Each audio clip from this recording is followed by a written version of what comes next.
setinggi-tingginya. Yakinlah ada Allah yang kan mengabulkannya. Berdoa dan serahkan mimpimu kepadanya. Lakukanlah yang terbaik untuk gapai ridhonya. Assalamualaikum warahmatullahi wabarakatuh. Kembali lagi bersama Hamani, saya Hanan. Saya Manan. Kisahnya mana? Ini nggak usah ditungguin, kasihan pemirsa di rumah udah nunggu. Iya. Sabar dulu pemirsa ya. Iya. Halo pemirsa, gimana kabarnya semuanya? Sehat? Alhamdulillah. Mudah-mudahan sehat jasmaninya, Amin. rohaninya, Amin. dan tentunya Bisa kuat sampai buka. amin. Dan insya Allah seperti biasa nih, kita akan menemani pemirsa selama 30 menit ke depan. Dan tentunya dengan cara yang lebih asyik, lebih fresh, dan juga lebih mudah dipahami. Insya Allah. Astagfirullahaladzim. Ya Allah. Kasihan sepedanya. Sepedanya nggak apa-apa. Astagfirullahaladzim. Orangnya yang kasihan. Astagfirullahaladzim. Ini kalau motornya udah ditilang sama polisi. Ini belum lunas. Makanya orang di sini. Kang Ginda, pemirsa tahu nggak? Misalkan ada orang yang meninggal, tahu nggak? Setiap orang yang meninggal itu akan merasakan mi'raj ke langit yang tertinggi, seperti yang dialami oleh Nabi kita Nabi Muhammad SAW. Ketika bermi'raj ke langit yang tertinggi, tahu nggak maksudnya apa? Apa itu? Paham nggak? Apa itu? Mau tahu? Oh. Lihat nih.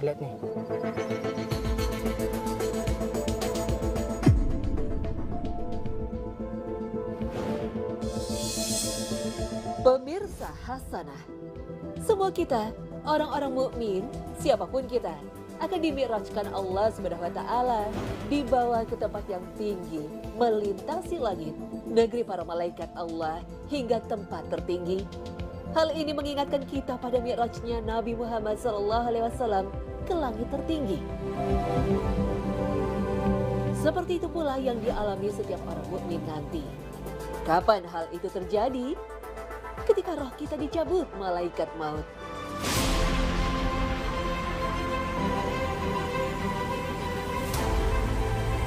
Perjalanan mi'raj roh orang mukmin ini berawal saat malaikat maut mendatangi orang mukmin yang tengah sakratul maut. Inilah yang dijelaskan Nabi SAW dalam hadis sahih.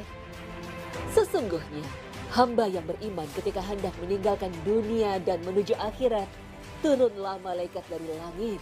Wajahnya putih, wajahnya seperti matahari. Mereka membawa kafan dari surga dan hanut minyak wangi dari surga. Mereka pun duduk di sekitar mayit sejauh mata memandang. Kemudian datanglah malaikat maut alaihissalam. Dia duduk di samping kepalanya dan mengatakan, "Wahai jiwa yang baik, keluarlah menuju ampunan Allah dan ridhonya. Keluarlah ruh itu dari jasad, sebagaimana tetesan air keluar dari mulut ceret, dan langsung dipegang malaikat maut."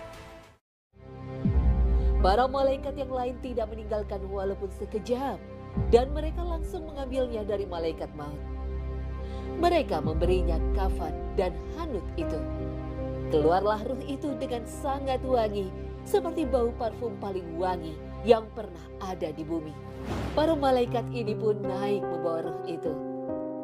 Setiap kali ketemu dengan malaikat yang lain, mereka akan bertanya, "Ruh siapakah yang baik ini?" Mereka menjawab, "Fulan bin Polan," dengan menyebut nama terbaik yang pernah dia gunakan di dunia. Hingga sampai di langit dunia, mereka minta agar pintu langit dibukakan, lalu dibukakan. Mereka naik menuju langit berikutnya dan diikuti para malaikat langit dunia. Hingga sampai di langit ketujuh. Kemudian Allah berfirman, "Tulis catatan amal hambaku di Iliyin." Tahukah kamu apakah Iliyin itu? Yaitu kitab yang bertulis disaksikan oleh para malaikat. Hadis riwayat Ahmad dan Abu Daud.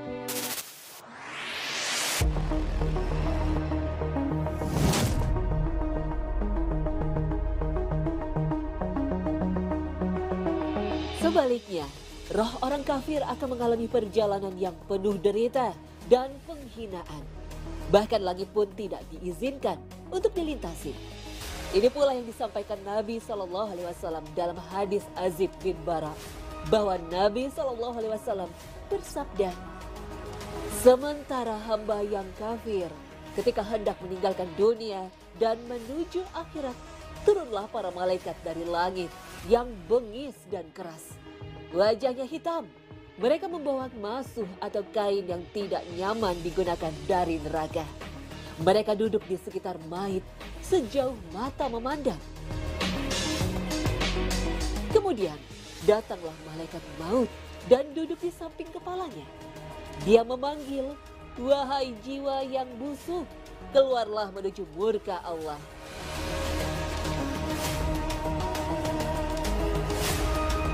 Rasulullah SAW membaca firman Allah, orang yang mendustakan ayat-ayat kami dan menyombongkan diri terhadapnya, tidak akan dibukakan bagi mereka pintu-pintu langit, dan tidak pula mereka masuk surga hingga unta masuk ke lubang jarum. Quran Surah Al-A'raf ayat 40.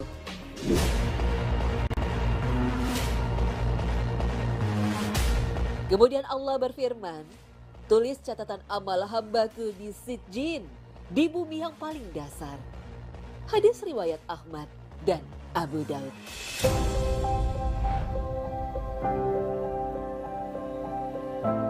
Semoga Allah Subhanahu wa Ta'ala memberikan taufik dan hidayahnya kepada kita, sehingga kita meninggal dalam keadaan husnul khatimah dan bisa melintasi langit dengan penuh kemuliaan sampai ditempatkan di tempat yang mulia. Amin ya Rabbal Alamin.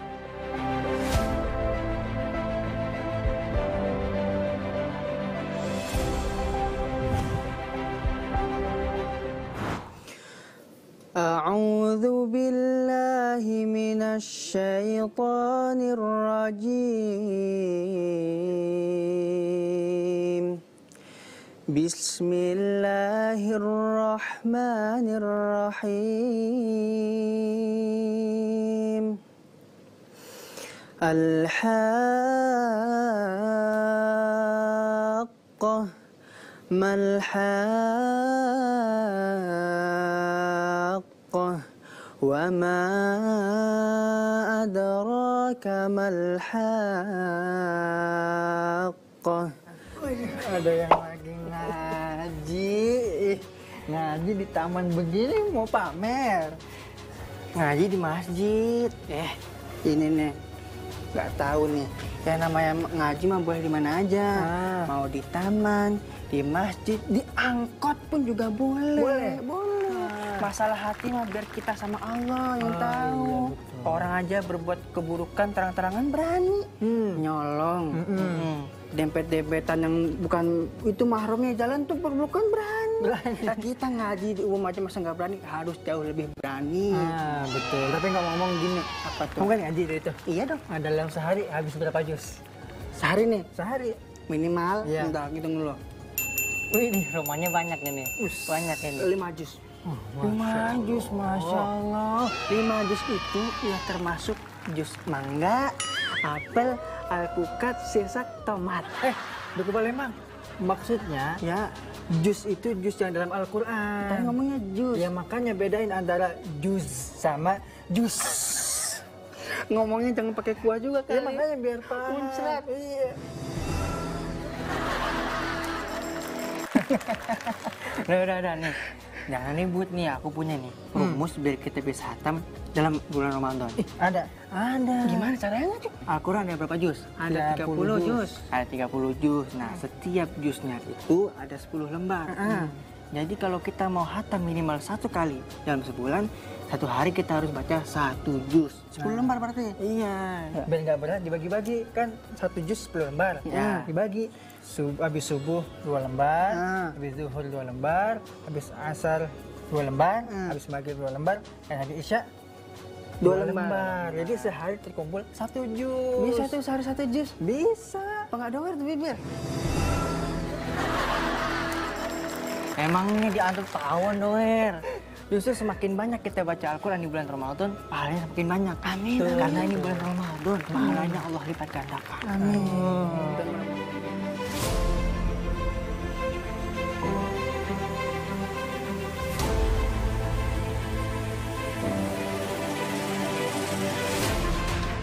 Pemirsa Hasanah, memasuki bulan suci Ramadan adalah waktu paling baik dan istimewa untuk membaca Al-Quran.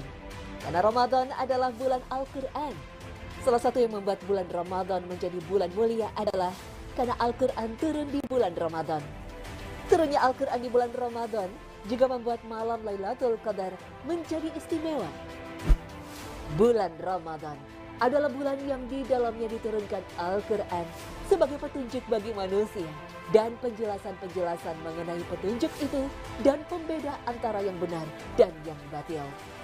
Al-Quran Surah Al-Baqarah ayat 185. Bahkan, bukan hanya Al-Quran yang diturunkan saat bulan Ramadan, tetapi kitab-kitab suci yang diturunkan kepada nabi-nabi terdahulu juga diturunkan pada bulan Ramadan.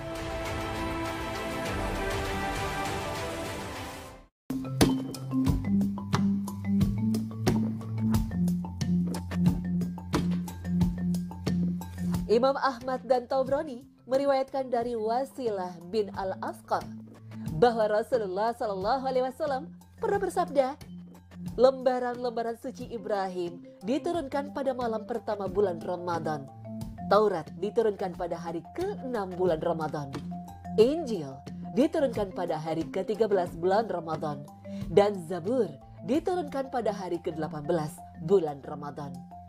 Oleh karena itu, amal sunnah terbaik yang bisa dilakukan di bulan Ramadan di samping salat tarawih adalah membaca Al-Quran.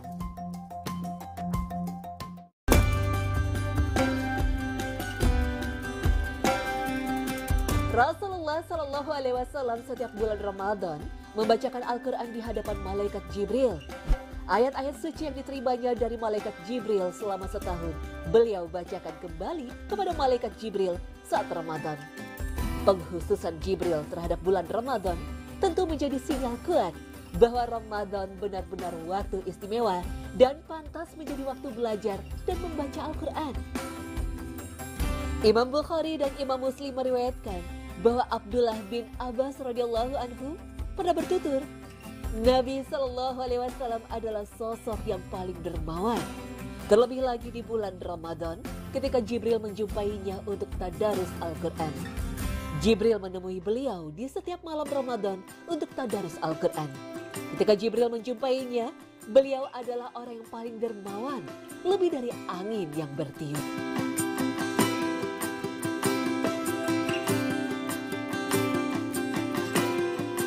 Meneladani perilaku Nabi ini, para sahabat menghidupkan malam-malam bulan Ramadan dengan menghatamkan Al-Quran. Umar bin Khattab misalnya pernah menyuruh Ubay bin Ka'ab dan Tamim Ad-Dari untuk mengimami salat tarawih. Saat menjadi imam itu, masing-masing dari keduanya membaca 200 ayat dalam satu rakaat, hingga ada jamaah yang berpegangan tongkat karena terlalu lama berdiri. Amirul Mukminin Utsman bin Affan radhiyallahu anhu saat bulan Ramadan selalu menghidupkan seluruh malamnya. Dia membaca Al-Quran di setiap rakaat salat yang beliau kerjakan.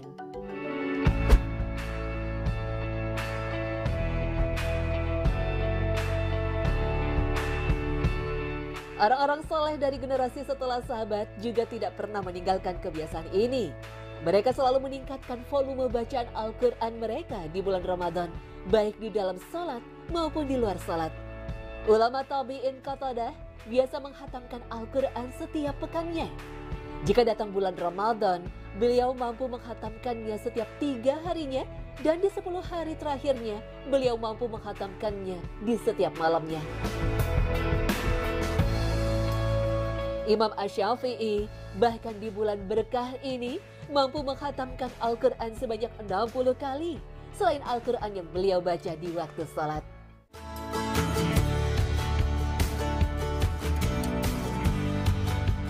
Dengan demikian, membaca Al-Quran di bulan Ramadan sangat dianjurkan. Adalah berpadunya dua amalan yang dapat memberi syafaat kepada pelakunya di akhirat kelak. Rasulullah SAW pernah bersabda, puasa dan Al-Quran akan datang pada hari kiamat untuk mensyafaati hamba. Puasa berkata, "Wahai Tuhanku, aku telah mencegahnya dari makan dan minum di siang hari. Oleh karena itu izinkanlah aku memberinya syafaat." Al-Quran juga berkata, "Wahai Tuhanku, aku telah mencegahnya untuk tidur malam. Oleh sebab itu, berilah aku izin untuk memberinya syafaat." Maka keduanya pun memberi syafaat. Hadis riwayat Ahmad, Ibnu Abid Dunya, atau Broni, dan Al-Hakim. Wallahu a'lam.